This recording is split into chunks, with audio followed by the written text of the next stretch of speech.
بسم اللہ الرحمن الرحیم۔ السلام علیکم ناظرین۔ دنیا کی تاریخ میں ایسے بہت سے بادشاہ اور فرعون گزرے ہیں جن کو ان کی بادشاہت اور دولت کے نشے نے انہیں مغرور بنا دیا اور وہ تکبر میں آ کر خدائی کا دعویٰ کر بیٹھے۔ یہ بدبخت لوگ اپنی بے شمار طاقت اور دولت کے نشے میں مست ہو کر اللہ تبارک و تعالیٰ کی وحدانیت کو للکارنے لگے اور معاذ اللہ خدائی کا دعویٰ کر بیٹھے۔ اس کے باوجود اللہ تبارک و تعالیٰ نے ان کی طرف بے شمار انبیاء کرام کو مبعوث فرمایا اور ان کو ہدایت کی طرف بلایا، لیکن یہ بدبخت لوگ اپنی سرکشی اور انا پر ڈٹے رہے اور اللہ تبارک و تعالیٰ کی وحدانیت کا انکار بھی کرتے رہے۔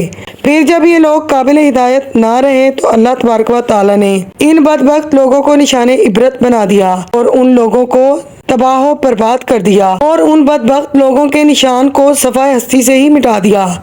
اللہ تبارک و تعالیٰ نے ان جھوٹے خدائی کے دعوے داروں کو ایسی عبرتناک موت دی کہ آج بھی لوگ ان سے عبرت حاصل کرتے ہیں۔ ناظرین، خدائی کا دعویٰ کرنے والے بدبختوں میں سے ایک بدبخت شداد بھی تھا جس نے اللہ تبارک و تعالیٰ کی وحدانیت کو للکارا اور وہ سرکش اور نافرمان ہو گیا۔ شداد کون تھا اور کس طرح اس نے اللہ تبارک و تعالیٰ کی نافرمانی کی اور خدائی کا دعویٰ کر کے کس طرح اس نے دنیا میں اپنی جنت بنائی اور اس کی بنائی جانے والی جنت کتنے سالوں میں تیار ہوئی، اور پھر اللہ تبارک و تعالیٰ نے اس بدبخت کو کس طرح عبرت کا نشان بنایا اور اس بدبخت کا انجام کیا ہوا، اور پھر کس طرح ملک الموت علیہ السلام نے دردناک طریقے سے اس کی روح کو قبض کیا۔ ناظرین، ان تمام تر سوالات کے جوابات آج کی اس ویڈیو میں ہم آپ کو قرآن و حدیث کی روشنی میں بتائیں گے، لہٰذا ویڈیو کو اینڈ تک ملاحظہ فرمائیے۔ ویڈیو اچھی لگے تو پلیز ویڈیو کو لائک کر کے چینل کو سبسکرائب بھی کر دیجیے۔ ناظرین محترم، شداد اس قوم کی نسل میں سے تھا جو دنیا کی سب سے طاقتور قوم تھی، جس کو قوم عاد کہا جاتا ہے۔ اس قوم کے بارے میں اللہ تبارک و تعالیٰ قرآن پاک میں ارشاد فرماتا ہے کہ ان کے جیسی قوم نہ اللہ تبارک و تعالیٰ نے ان سے پہلے پیدا کی اور نہ ہی ان کے بعد کسی قوم کو پیدا کیا۔ قوم عاد احقاف کے اندر آباد تھی۔ احقاف ایک ایسی جگہ تھی جہاں ریت کے بہت ہی بلند و بالا ٹیلے تھے اور احقاف کا یہ علاقہ یمن اور عمان کے درمیان بکھرا ہوا تھا۔ اس علاقے کے اندر قوم عاد 8,500 سال پہلے آباد تھی۔ اس قوم پر اللہ تبارک و تعالیٰ کا خاص کرم یہ تھا کہ اللہ تبارک و تعالیٰ نے اس قوم کو دنیا کے سب سے زیادہ طاقتور قوم بنایا تھا۔ اس کے ساتھ ساتھ اللہ تبارک و تعالیٰ نے اس قوم کو سرسبز و شاداب باغ اور وافر مقدار میں کھیت عطا فرمائے تھے۔ اس قوم کے پاس بے شمار جانور تھے اور پینے کے لیے میٹھا پانی تھا۔ اس کے علاوہ بھی اللہ تبارک و تعالیٰ نے اس قوم کو بے شمار نعمتوں سے نوازا تھا، چنانچہ اس قدر مال و دولت اور نعمتوں کی فرمانی کی وجہ سے یہ قوم بھی بھٹک گئی اور اللہ تبارک و تعالیٰ کی نافرمان قوم ہو گئی اور یہ باغی ہو گئے۔ ان کی رشد و ہدایت کے لیے اللہ تبارک و تعالیٰ نے حضرت ہود علیہ السلام کو ان کی طرف مبعوث فرمایا۔ حضرت ہود علیہ السلام اس قوم کو حکم خداوندی سے تبلیغ کرنے لگے اور اللہ تبارک و تعالیٰ کی وحدانیت کی طرف بلانے لگے، لیکن یہ قوم کفر و شرک سے باز نہ آئی اور حضرت ہود علیہ السلام کا مذاق اڑانے لگی۔ شداد جو کہ اسی قوم میں سے تھا، وہ اس قوم کا بادشاہ تھا۔ روایات میں آتا ہے کہ یہ 2 بھائی تھے۔ بڑے بھائی کا نام شدید تھا جو فوت ہو گیا تو اس کے بعد شداد نے حکومت سنبھالی اور اس کے بعد دنیا کی سب سے طاقتور قوم عاد کا بادشاہ بن گیا۔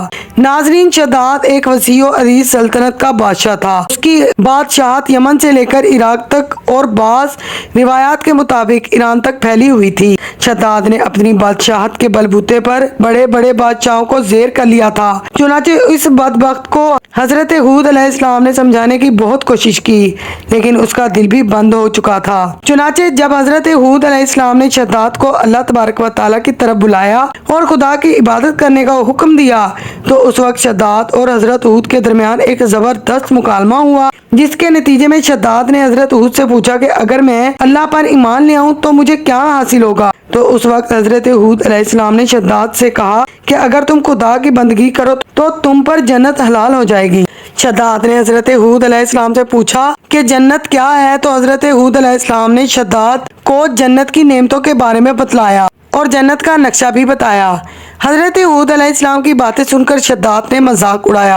اور کہنے لگا یہ کون سی بڑی بات ہے، ایسی جنت تو میں بھی تیار کر سکتا ہوں۔ حضرت ہود علیہ السلام نے شداد کو کفر و شرک سے روکنے کی بہت کوشش کی، لیکن یہ بدبخت باز نہ آیا۔ چنانچہ اس نے اپنے علاقے کے بڑے بڑے کاریگروں کو بلایا اور احقاف میں ارم کے مقام پر جنت بنوانے کا کام شروع کر دیا۔ چنانچہ شداد کی تیار ہونے والی اس جنت میں سونے اور چاندی کی اینٹیں لگائی گئیں اور جواہرات بھی لٹکائے گئے۔ اس بدبخت شداد نے اپنی بنائی جانے والی جنت میں دودھ، شہد اور پانی کی نہریں بھی رواں کر دیں اور دنیا جہان کے خوبصورت پھولوں کے پودے، پانی کی نہریں بھی رواں کروا دیں اور دنیا جہاں کے خوبصورت پھولوں کے پودے اور درخت بھی لگوا دیے اور طرح طرح کے جواہرات کو مزین کر دیا۔ قوم عاد جو کہ پہلے سے ہی بلند و بالا پہاڑوں کو تراش کر محلات اور عمارات بنانے کی ماہر تھی، اور شداد کی سلطنت میں تو یہ فن عروج پر تھا۔ چنانچہ ریت کے ان ٹیلوں پر بہت بڑے بڑے ستون کھڑے کر دیے گئے اور ان ستونوں پر بڑی بڑی سونے اور چاندی کی عمارتیں کھڑی کر دی گئیں۔ شداد نے یہ فیصلہ کیا تھا جب تک اس کی بنائی جانے والی جنت مکمل نہ ہوگی اس وقت تک وہ اس کے اندر قدم تک نہ رکھے گا۔ چنانچہ شداد کے حکم کے مطابق جنت تیار ہونے لگی اور شداد اپنے محل کے اندر بے صبری سے کام مکمل ہونے کا انتظار بھی کرنے لگا۔ شداد کی اس جنت کو تیار ہونے میں 12 سال لگے۔ 12 سال کے اندر جب یہ جنت تیار ہو گئی اور اس کو طرح طرح کے ہیرے و جواہرات سے مزین کر دیا گیا اور طرح طرح کی خوبصورتی سے جنت کو مزین کر دیا گیا، تو اس وقت شداد کو اس کی جنت کے تیار ہونے کا پیغام بھی پہنچا دیا گیا۔ چنانچہ شداد جنت کے تیار ہونے کا پیغام سنتے ہی بہت خوش ہوا اور اپنی فوج کے ہمراہ جنت کو دیکھنے کے لیے نکل پڑا۔ چنانچہ شداد ابھی اپنی جنت کے دروازے پر ہی پہنچا تھا کہ اس نے اپنے سامنے ایک شخص کو کھڑا پایا۔ شداد اس کو دیکھتے ہی پہچان گیا اور اپنے حواریوں سے کہنے لگا یہ شخص مجھے جنت میں داخل نہیں ہونے دے گا۔ تو اس وقت شداد کے حواریوں نے شداد سے پوچھا کہ یہ شخص کون ہے اور آپ کو جنت میں داخل ہونے سے کیوں روکے گا؟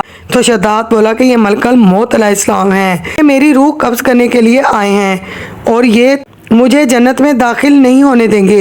اس وقت شداد بدبخت حضرت ملک الموت علیہ السلام سے کہنے لگا کہ مجھے صرف اپنی جنت میں قدم رکھنے کی مہلت دے دی جائے، لیکن اللہ تبارک و تعالیٰ کے مقرر کردہ فرشتے نے جواب دیا کہ مجھے اللہ تبارک و تعالیٰ کی طرف سے حکم ہوا ہے کہ میں تمہیں تمہاری جنت کے اندر قدم نہ رکھنے دوں۔ شداد ملک الموت علیہ السلام کے سامنے بہت رویا، گڑ گڑایا، لیکن ملک الموت علیہ السلام نے اللہ تبارک و تعالیٰ کے حکم کی تکمیل کرتے ہوئے شداد کی روح کو قبض کر لیا۔ چنانچہ شداد کی موت کے بعد حضرت جبرائیل علیہ السلام نے ایک زوردار چیخ ماری اور شداد کی بنائی ہوئی ساری جنت زمین کے اندر دھنس گئی اور غائب ہو گئی۔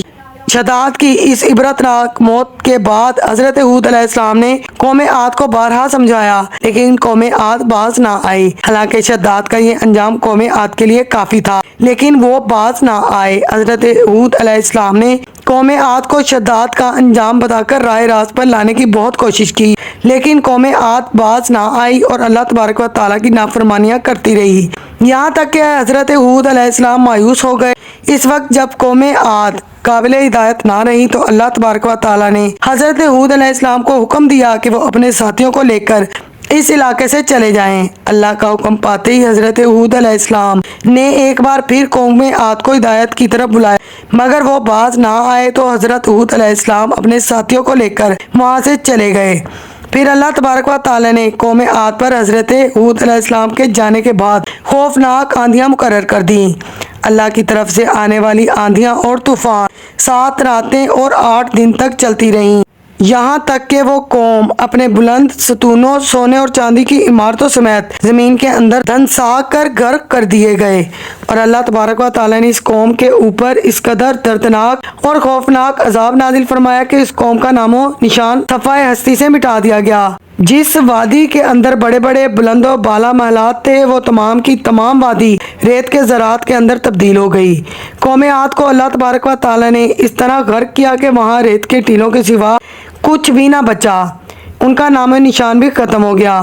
ناظرین، اس طرح اللہ تبارک و تعالیٰ نے شداد اور اس کی قوم کو عبرت کا نشان بنایا۔ اللہ سے دعا ہے کہ اللہ پاک ہمیں اپنے حضور عاجزی اور انکساری کی زندگی گزارنے کی توفیق عطا فرمائے، آمین۔